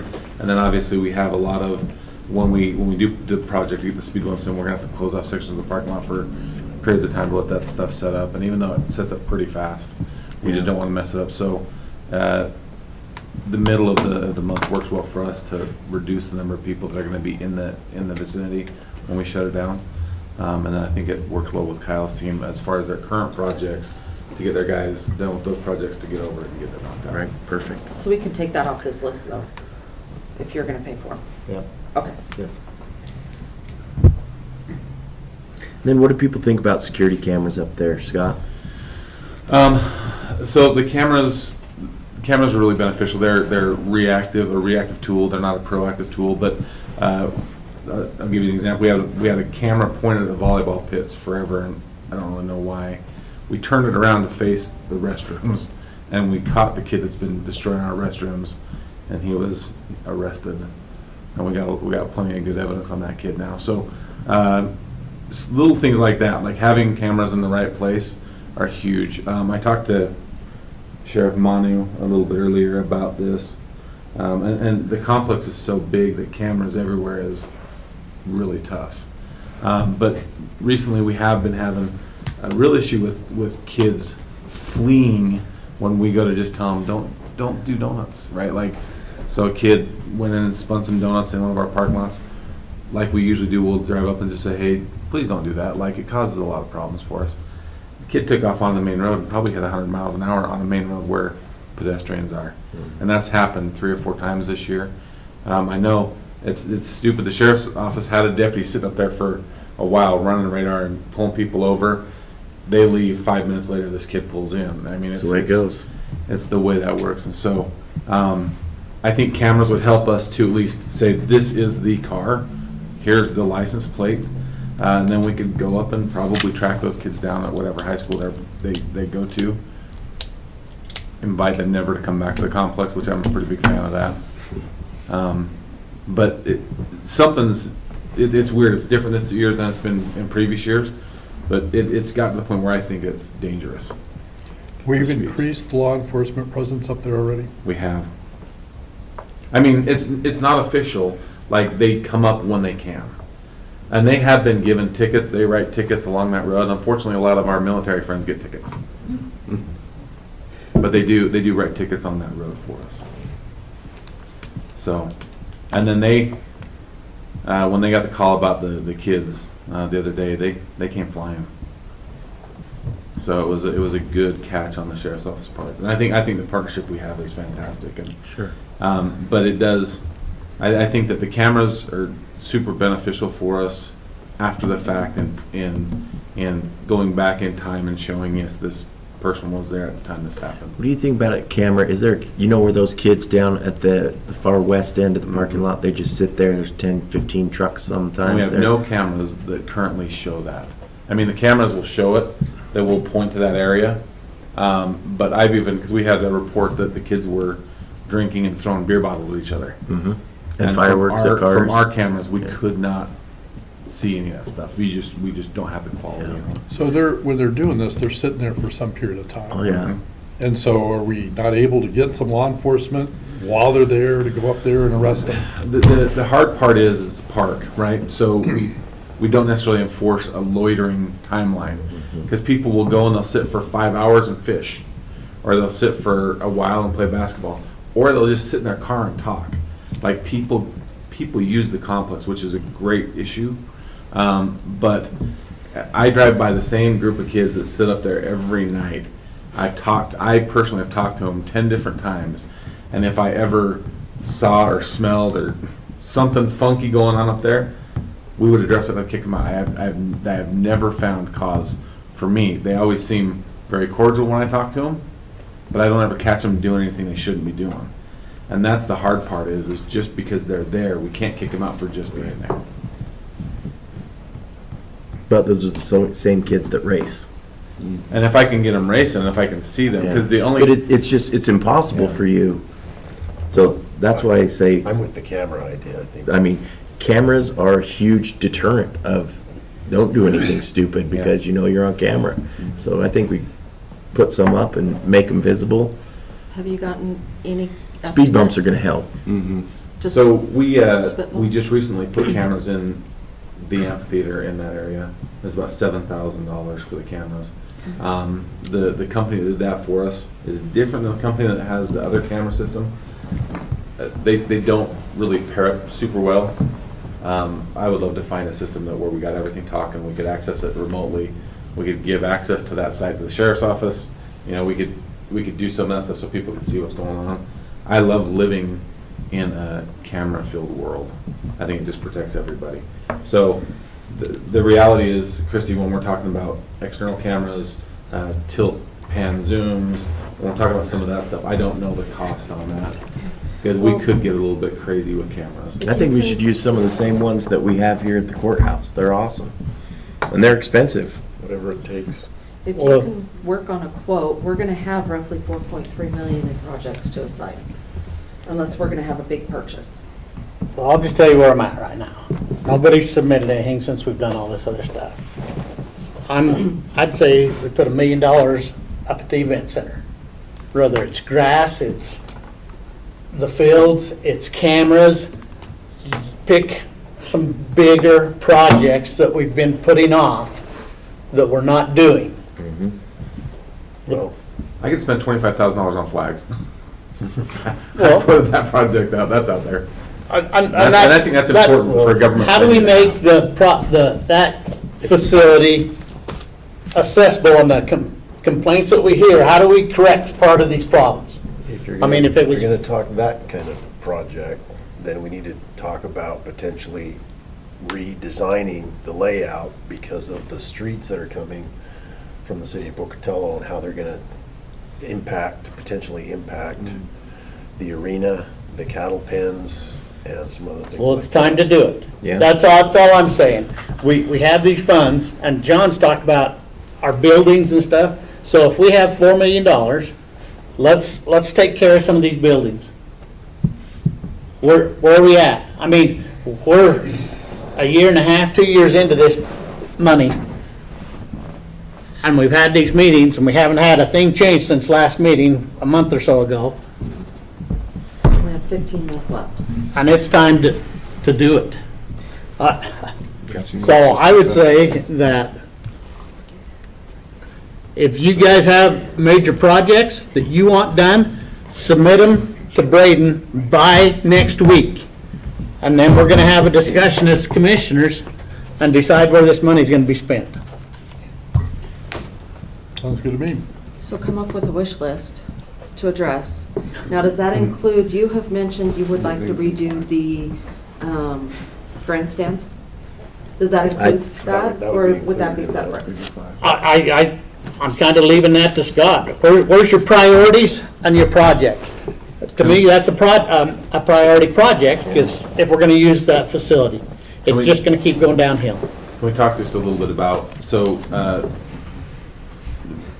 of the things that Commissioner F was talking about with like a redesign of the complex. When we started looking at extending the trail, one of our early meetings with extending the trail, where we had the city of Pocatello at the meeting, they presented a rendering that showed a road cutting back behind our arenas and then coming up, rather than cutting through the complex, which would would seriously impact the arenas that we have on the lower part of the facility. After that meeting, I started kind of brainstorming and trying to think, okay, could we like redesign the whole grandstand area to essentially accommodate all of our equestrian events in the center of the complex. And we know about some of the issues with the indoor arena that have got to be addressed, right? So could we find a way to do everything up in the center of the complex? And then since we had that meeting, Kyle was going to come and his teams were going to come and finish that road for us, and they were days away from laying asphalt, and they found out from Pocatello City that they're going to come in and rip it up and run utilities for that new road that we hadn't really talked about. So that new road is coming. And I don't know when it's going to be here, but like It's coming within the next few months. Yeah, they, when I talked to them, the engineering from the city of Pocatello, they were gonna finish up some stuff with the council this fall and be looking at starting that project next spring. And part of that project is adding a 3rd lane sidewalks curbing. And that's the road coming from Chubbuck Road or That's Venture coming from Way Chubbuck. south. Yeah, right at the intersection of them 2 roads, coming south Fairgrounds Road. So that'll come south from Chubbuck Road and then extend all the way to the south of the indoor arena, and then back up. Fair, but that's All of the city was talking to me about was is the portion along the bottom of Fairgrounds, but they did say that they would love to see that connect. so the look is join Fairgrounds, or not Fairgrounds, Fairway Road, all the way down to that new road that we're talking about. So it's Fairgrounds Road if they're the two roads. But the issue with that is that road will cut off some of the support, the cattle pens, the parts of the we access the arenas. It will seriously impact that aspect of our operations, which generates more revenue than all of our soccer fields and football fields combined. I mean, that area generates a lot of revenue. And so, like when I was I pulled some interesting things. So the racetrack is a 7/8 racetrack, which means it's 7/8 of a mile. We don't do any races. Pocatello Downs does not race they do not run any races where they use the entire track. They don't go around the track at all. It's all straightaway stuff that they do. And the longest race is 800 yards. We could do what East Idaho State Fair's done, where they use a tail and a smaller track. We shrink that track nearly in half and take all of the arenas, all of the stuff that we have in the lower part, and rebuild it inside that area up there. There's a lot of possibilities. I mean, if we actually built an indoor arena that was an actual indoor arena and not kind of that canvas tent, we could do year-round events up there. We could do year-round concerts up there if we really wanted to. And a big part of it is safety. If we can work with the city and get this exterior kind of road system, then all the stuff like IFT and around the indoor and stuff are just interior roads, so they can be slow, low traffic, just the people that are coming to events and stuff, not drive through traffic. When that road, when they get the road done that comes from across the freeway, the Chubbuck Road, we do have, it is a school bus route. So we have school buses that run that road every day when those two are connected. So, and then How can that be a school bus route if they don't pick anybody up? They definitely drive their school buses. I mean, they drive it through there, but there is a route around that, so it's not a school bus route. That's without a kid on it. I guess I should say. But, and then when you look at all the empty space down there, if we did move all the arenas, in the long run, the goal would really be to put more multi-use fields down there. We have a ton of people wanting to use more fields, and you could essentially create another 20 acres of multi-use fields. Well, we have 15 months to have this money spent. We've talked about it long enough. Yep. So that could potentially be $1 million. You could probably even use more money, probably. If we go that Depending route, on we would time. definitely. Yeah, it would have to be something we'd have to jump on fast. And honestly, this was kind of a, hey, this could happen in the next 5 years. And so when we had talked about what's your 5-year plan, I thought, well, I'll just take some time and put something together like 5 years from now. But it sounds like it's moving a lot faster than we had originally thought. The roads are. So that's one option. Tony's got a program that I've been trying to get with him to talk about that he's interested in using some of these funds for, so, and I don't have a price tag on what he's talking about, but I know he's got something that he's. That was mental health. Yeah, Is yeah. that something that we could find? We have a ton of opioid money too. Yeah, So is it it would- something that it might would- fit there? I think it I think it could. would fit in that, Okay. yeah. So let's save ARPA and use opioid, because right now we don't have any, which we need to have a follow-up opioid Opioid. meeting. I just know Tony would probably talk about that today, so I just wanted to bring that up. When I was in Boise, we had a discussion with the health departments, and that talked a little bit about some opioids, so we probably need to do a follow-up meeting on that, get those worked out. Okay, I'll get with you on Anything that. that's where we're at with ARPA then. Okay, do we have a cost on Sixth Street? Do we need to do another meeting on that, or even redoing the? What we need to do is have funds told to us by next week, what people have. Otherwise, we're making decisions on where the money's going, and that's where we're at. So if Dan's We have got a any public, other, we have an executive session at 11 and a public hearing at 11:30, so. real quick before we finish that one, if anybody does have ARPA projects, I need you to fill this form out, because otherwise I don't know how to report. So if you have a project, this is online, I believe, on the internet, but I can also send it. That's a project that is currently going, It's, or one that you want to have it'll be happen? one that's approved, but I'll send a copy out there, but.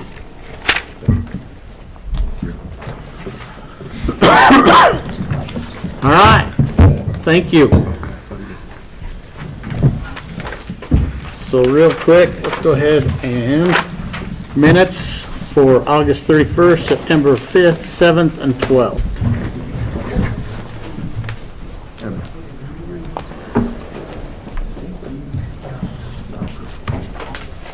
Motion, For what? Sorry. minutes? Mr. Chair, I move that we approve the minutes. We have a motion, all in favor, say aye. Aye. Aye. Yeah. Sorry, We're moving along. I was off in another land. Jason will be back, and we'll let him sign.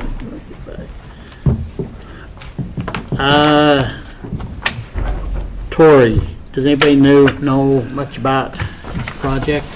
He mentioned something up at the conference, just that he needed a signature. Jeff, was it about the shirts? No, this was about Wasn't some this that database. program he needs so that he can contact, fingerprints. Well, is that what yeah. it is? It was yeah, Yep, it was. TransUnion to be able to track people down is what it looked like.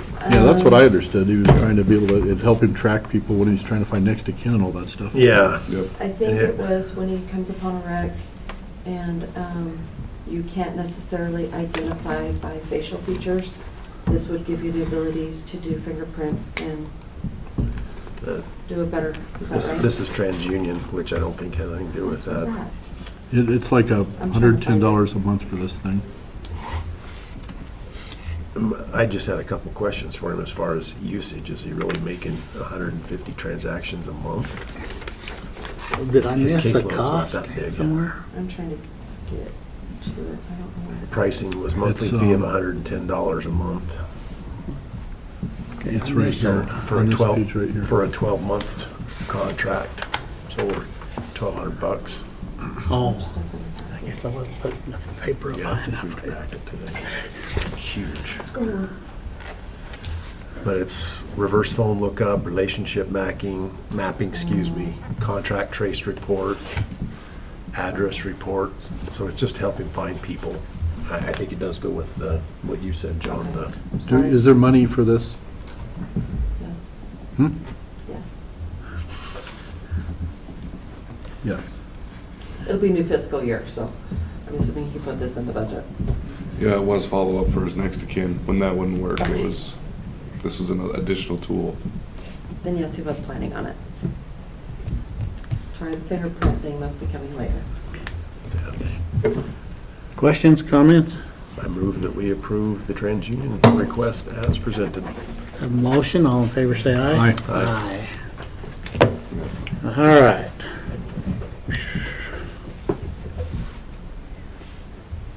Do you have anything else, Christie? Yes, Okay. mine will be quick. Yeah.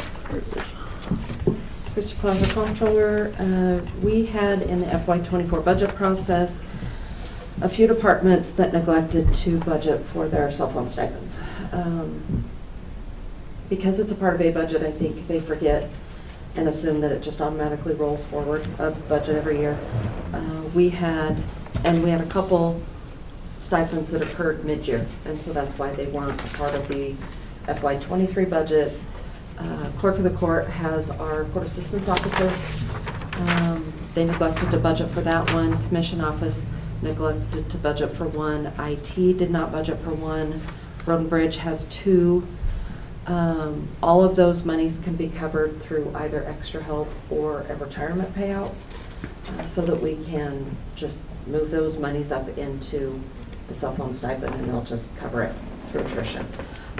We do have within the public defender's office, they would like to give their entire staff basically cell phone stipends, including the admin assistants.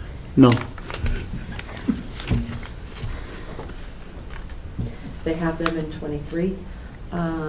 So if we want to take those out, that would probably cover. In 23, every single person had a cell phone stipend in that department? Yeah. I think we need to change this process and have the commission approve who receives cell phone stipends. We need to come up with a better process. And I know Shanda and I were working on a cell phone policy, and then just 15,000. everything else got in the way, and we haven't gotten back to it. But I think we need to define who gets them, who doesn't, what justifies it. Just simply because there's a lot of staff that do use cell phones, and if we allow the public defenders to pay their staff, you may have the same situation with prosecutors.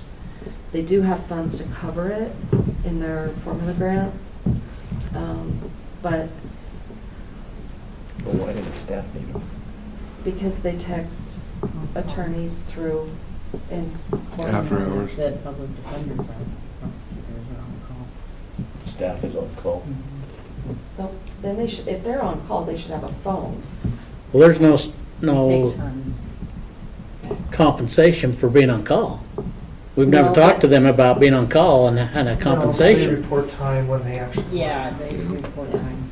But, and if they're using they're probably, what I've heard from the public defenders in the past is that they text the attorneys in court. I don't know how it works. That was just the justification, but I know the. Every judge I've prosecutors seen don't. says you don't use your cell phone in court. But while they're waiting in the galley, they can't.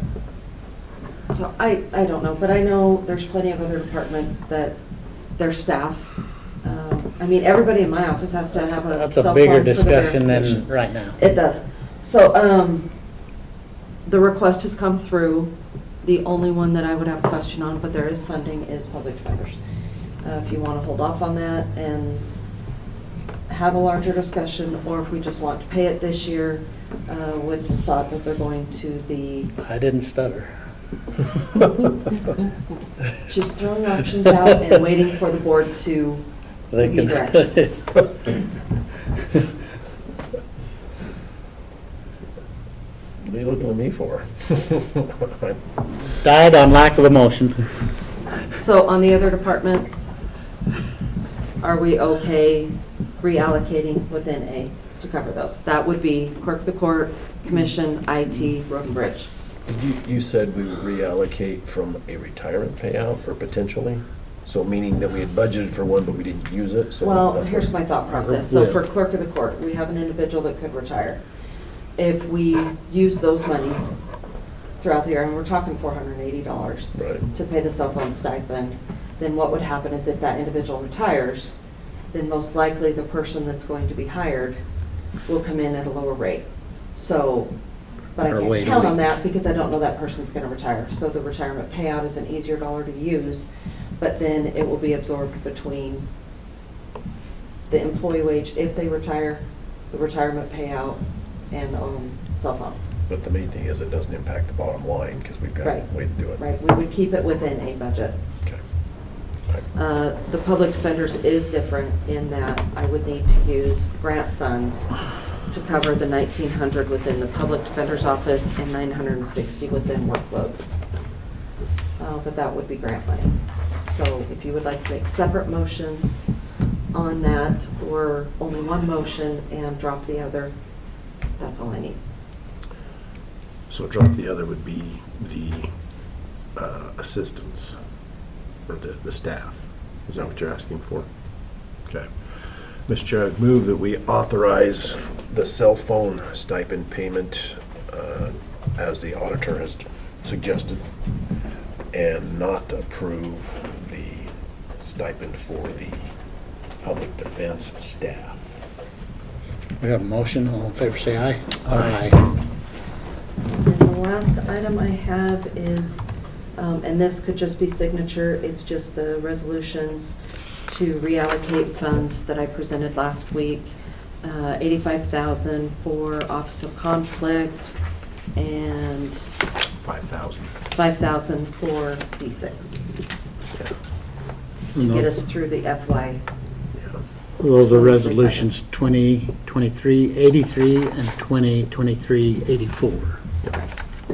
Mr. Chair, I'd move that we approve resolution 2023-83 and -84 as presented. We have a motion, all in favor say aye. Aye.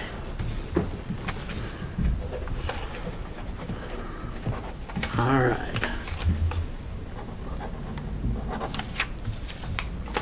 Braden, do you have anything on the, I do have a forensic pathology update, but do you want me to wait until? I didn't know how long you needed. I can probably get most of it out if you want me to go. Well, we can Let's take wait. a 5-minute recess. Okay.